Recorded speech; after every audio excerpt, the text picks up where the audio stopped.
realization of prosperity. It is granted only to the heart that abounds with integrity, trust, generosity, and love to realize true prosperity. The heart that is not possessed of these qualities cannot know prosperity, for prosperity, like happiness, is not an outward possession but an inward realization. The greedy man may become a millionaire, but he will always be wretched and mean and poor, and will even consider himself outwardly poor so long as there is a man in the world who is richer than himself, whilst the upright, the open-handed and loving will realize a full and rich prosperity, even though their outward possessions may be small. He is poor who is dissatisfied, he is rich who is contented with what he has, and he is richer who is generous with what he has. When we contemplate the fact that the universe is abounding in all good things, material as well as spiritual, and compare it with man's blind eagerness to secure a few gold coins or a few acres of dirt, it is then that we realize how dark and ignorant selfishness is. It is then that we know that self-seeking is self-destruction. Nature gives all, without reservation, and loses nothing. Man, grasping all, loses everything.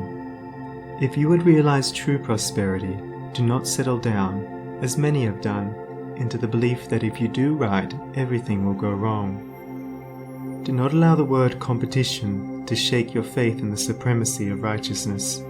I care not what men may say about the laws of competition, for do I not know the unchangeable law, which shall one day put them all to rout, and which puts them to rout even now in the heart and life of the righteous man?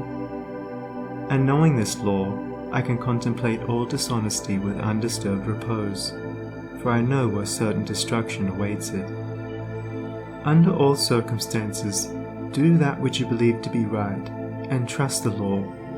Trust the divine power that is immanent in the universe, and it will never desert you, and you will always be protected.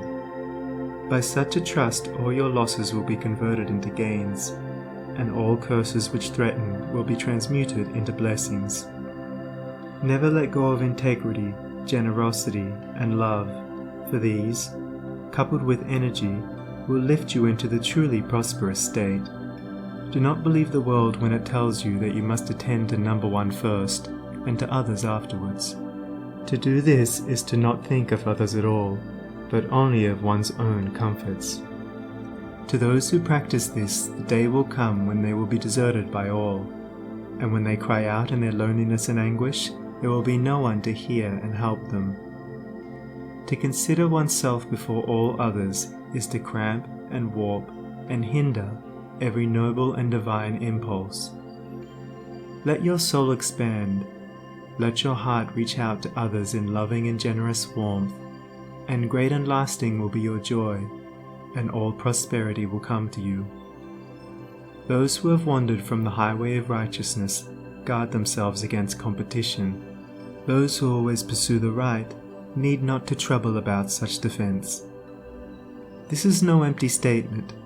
There are men today who, by the power of integrity and faith, have defied all competition, and who, without swerving in the least from their methods, when competed with, have risen steadily into prosperity, whilst those who tried to undermine them have fallen back defeated.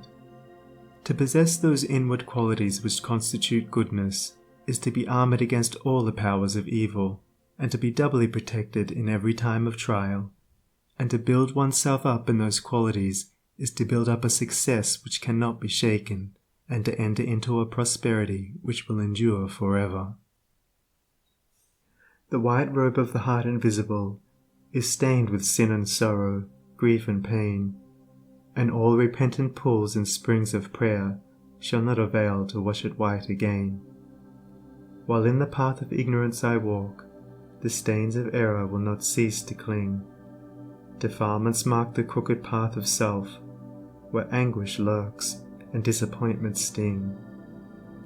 Knowledge and wisdom only can avail to purify and make my garments clean, for therein lie love's waters, therein rests peace undisturbed, eternal and serene.